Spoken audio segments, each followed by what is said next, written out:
Hi everyone, welcome back to our channel. This is part 2 of our Dualtron Storm complete teardown. We hope you enjoyed part 1 and let us begin. Let's take a look at the new folding mechanism. I'm going to be tearing this down completely so that everybody understands what is going on with this new folding mech and why is it so much better. Right, first of all, if we look at this clamp right here, this clamp is the same as the aftermarket clamps that you buy outside. But now you do not have to worry about spending more money on it because the Storm comes with it. And this is a dust cover which helps to keep your scooter clean and also acts like a spring function so that it prevents this from sliding up while it's moving. And it helps you out in a way where all you have to do is just slide up and put it down. And if you want to do a quick unfolding, all you have to do is put it up and it goes down. There is no need for you to push this down manually. But there is only one problem with this, is that when you push this up too much, the cover here might slide up, but fret not. Because if you look carefully here, this rubber actually catches into here, so there is no way it's going to come up unless you pull it outwards. There's no way to come up. So you don't have to worry about this part right here. Plus, I think this is one of the least worried because it's just here to protect this. Major improvement about this folding mechanism is that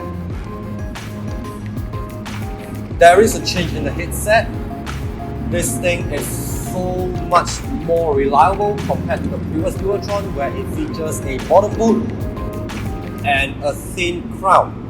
The problem with the previous Thunders or Dualtron series is that the crown tends to strip the threads of the headset, which is why most of the guys out there is experiencing a stem wobble, because the thread is so thin, it's not going to hold.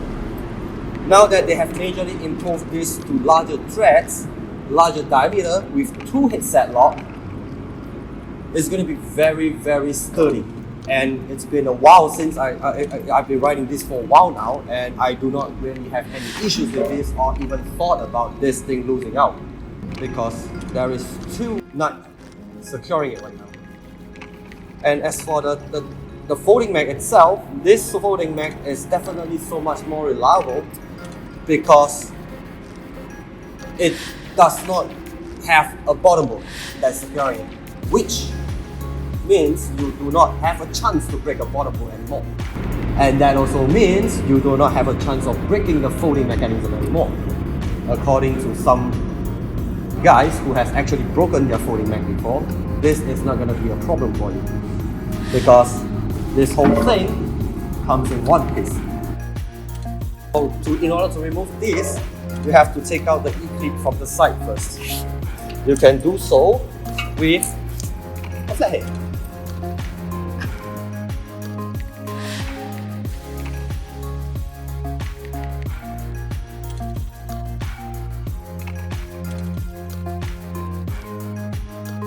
The E-clip and push this pin out. Go. Everything comes out just like that. So if you can see that the tolerance for the folding mech is now tighter. It doesn't have the same free play as the Thunder anymore, because that is also what contributes to the wiggleness of the step. So as you can see, there is a screw right here. The screw right here is for you to adjust the step in the event of wear and tear or constant folding, which will actually contribute to a free play right here. This screw is for you to adjust the free play. You don't have to turn that a lot, but usually you do it, maybe say 1/8 of a turn, and that will be easy for you to adjust like that. You will need a very special tool to remove this thing. You can't just use any conventional tool for this. But one good thing is you can get this tool anywhere from any local hardware store, because it shares the same tool as the motorcycle headset. All you have to do is just buy this tool and you'll be able to remove this. But remember, there is a lot of Loctite in here. You don't want to strip this hose. So make sure you get the right tool before you dismantle this. Everything inside here is all the same as the Thunder, where it comes with a steering bearing and everything else. The only difference is you do not have the crown anymore and you do not have the lower bolt anymore. So this is very, very, very sturdy. If you actually take a look at the deck right now, you can see that putting everything back is so much easier because everything is loose and everything can be put in place relatively easy. You don't really have to make a lot of effort. So if you were to ask me if maintenance is simple, yeah, it's very simple. So now that we have already put everything back on in like less than 10 minutes, which is quick compared to the Thunder, we want to talk more about the deck itself. So I understand that we have some concerns that the holes here is not waterproof. I'm not so sure if you heard of water capillary reaction, but water only flows downwards when the maximum pressure is when there's pressure on the outside, right? So with the bearing in here, there is literally no space for pressure. So water isn't gonna be flowing inwards, but on contrary, if there is water in the deck, water is gonna flow out. So you can take this as a drainage hole at the same time, which is good in a way because water has to go out eventually. If you look at the previous models like the Thunder or the Ultra or the DP3, whichever Dualtron model, there isn't holes in the deck. So there is times where, you know, guys send their scooter for jet spraying or under heavy rain or even submerging their scooter in the water. The whole battery compartment is going to flood, which is what we don't want. So with a layout like that, it's actually good for everybody because water is going to exit from this hole. No water is going to be trapped in the battery because it already has protective coverings. So it's a good thing to have. With regards to customizing scooters, there is so much potential to this scooter itself where you can always use the plate right here, which isn't plate in the first place, and this is definitely not the same as the Eagle Pro or the Spider that you see, which is pretty loose on the suspension block. It doesn't do that because the suspension block is now mounted way backwards towards the edge.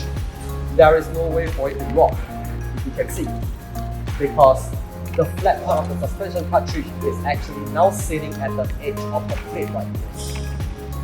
So there is no way it's going to rock, but it serves as a purpose for easy swapping out the suspension. And for aftermarket makers, can always design a new plate which can adapt to the Dualtron seat, and you'll be able to mount a seat, which is a good thing. As per usual, changing of the suspension is relatively simple. You're going to remove this plate, remove the arm, and you can just remove the cartridge from here. You have some raising concern about the deck being really thin. If you actually take a look at it, the welds are pretty thick. And the only thin area is right here by the edge, which doesn't really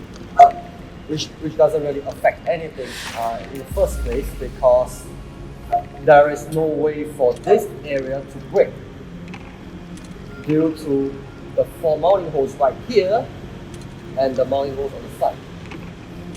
The metal plate will be sharing the load right here. So be it there's a thing or not, it's not going to be a problem. And this deck is definitely not slim. You can't actually press it by hand if you look at it. There's no way for you to do that. No way. It's not flimsy at all. Alright? And if you want it to be obvious, it doesn't even flex. There's no way it's gonna flex. No way. It's really sturdy. This is sturdy. So you don't have to worry about the thin parts here, you don't have to worry about anything because this side panel, there's no weld hole, there's nothing, it's just one whole block cut out just like that. There's no fold, there's nothing like here. So everything else is thick, everything else is sturdy. The last thing to break here, this will be the last thing I expected. We'll continue to put the controllers back.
Now, we're gonna move to our next one in line, which is the front motor assembly.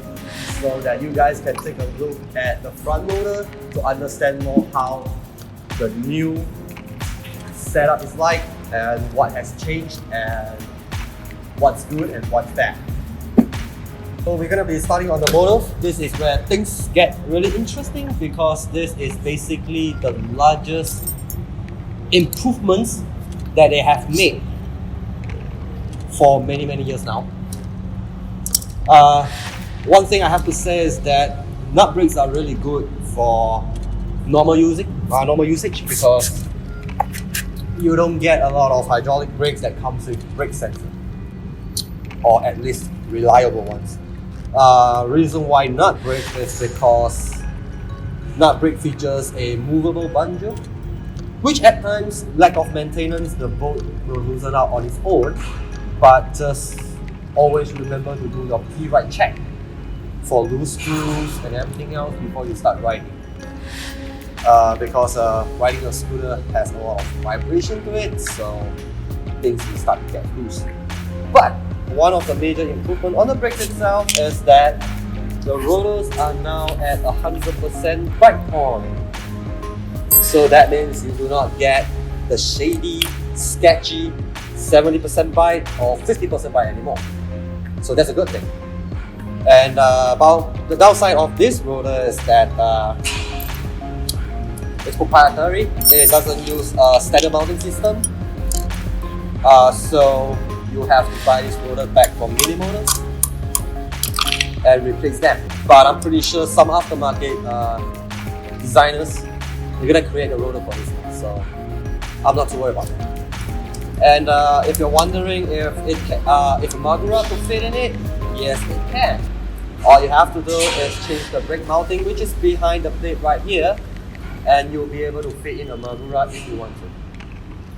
But of course, as per what everybody knows, some modification is required, but it should be the same as how you do Maguras on the Thunder.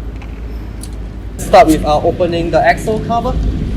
So basically this is the cover that protects the wire here, the phase cable, and that's where the connectors is inside, so that you can replace the motor very easily. Let's just remove this first. Do take note that there's a lot of Loctite in it, so remember to always get the right tool for the job before you start rounding up screws like that. The reason why they do not use the normal silver screws is that these screws are hardened. They do not strip easily, but doesn't mean they don't strip at all. So always remember to get yourself a proper tool that has a really flat edge so that you don't round this bolt off. Right, so now that you have removed everything, do the same for the other side. Once you remove the screws on both sides, you have to remove the swing arm, which is a little bit difficult to do, but it's nothing too stressful. So all you need is a size 19, metric size 19, and you can just remove the arm. Right, so now that the arm is out, a lot of people is going to ask if I actually do need to remove the mud guard or not. No, you do not have to, because the mud guard is kind of flimsy, so it actually does stretch a little. Your aim is to remove the arm so that you can loosen this holder right here, which holds the motor. So as you can see, what I meant by crooked, what I meant by it's a tremendous upgrade is because everything is held in place properly. So there is no way for this thing to get misaligned, you know. So all you have to do is just pull this. It's going to come out.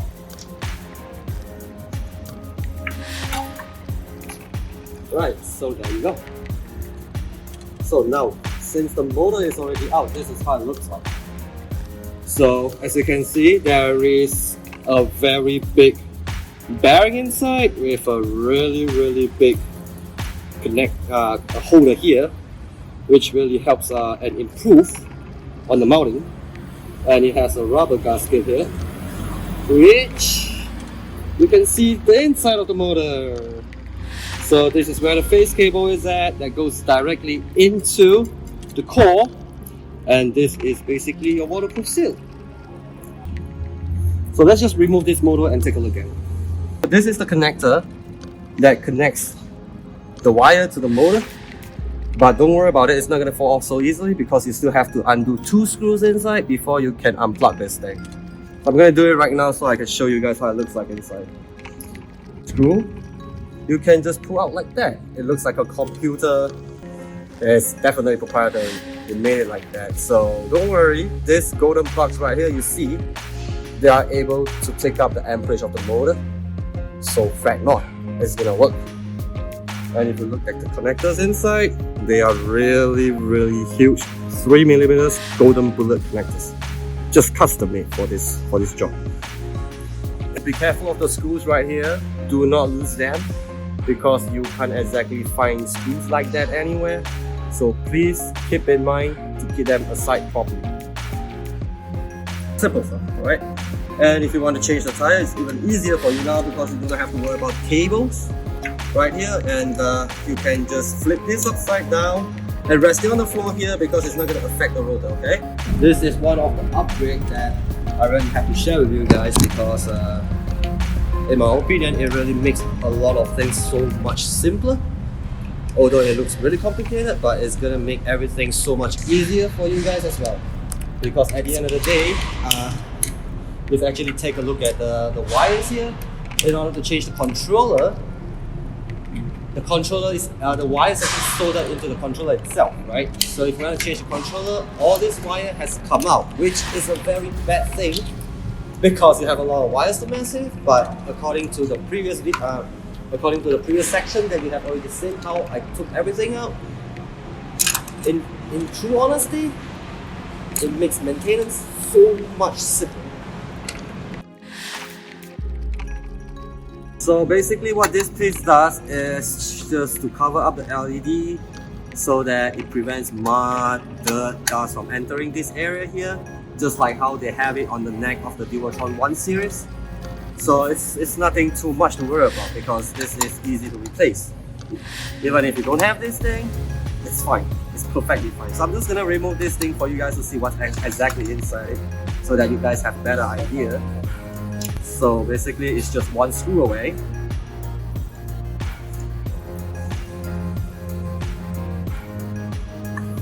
And there we go.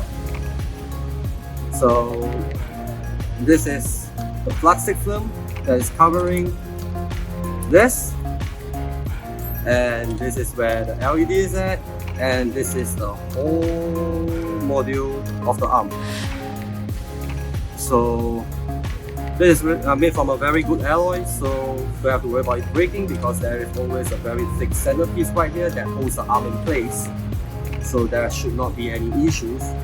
If you want to replace the wiring, this is so much easier because at the bottom of the neck, where the cylinder goes to, this is completely removable. So if you actually do notice that the whole scooter is full of connectors because it's made for easy maintenance. So you guys don't have to worry about, cutting it out, replacing the whole line. You don't have to worry about that part because everything has connector right now. And everything is made plug and play so that you guys can even do it at home. Everything is simple. So let's just put everything back.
So, well, that's the full panel video.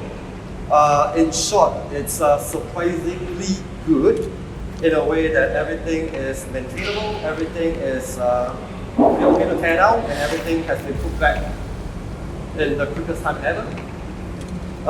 If you actually do notice that the improvement has been very, very, very good, because in a way that all the scooters, even though Dualtron is being manufactured in China, but everything is proprietary, everything has been made from scratch. That means that they actually did put in a lot of effort for it, and it's a really nice scooter overall. And if you actually do take a look at the side panels right here, I'm pretty sure you don't know why these tapes are there, but these tapes are actually reflective stickers. So that if there's any cloud on the side, if you shine the light at you, it's going to be reflective and it's going to be visible. But of course, if you do not like the tape right here, you can always carry it off. Nobody's stopping you from doing that anyway. So everything has been very good. The kickstand has been really sturdy. Right now, not like the last one, where you get problems with self-moving kickstand. And it's completely adjustable now, which is good because some guys they like to ride lower than usual, some guys they like to ride higher than usual. You can adjust your kickstand as accordingly. Does have a mud guard right here, back and front, which we're going to try to see if we can fit a thunder mud guard in the car in the front to see if it will make it nicer than this. Other than that, everything is good, everything is well done. The end of our video. Do like us on our link. More juicy content in future. Alright, see you guys.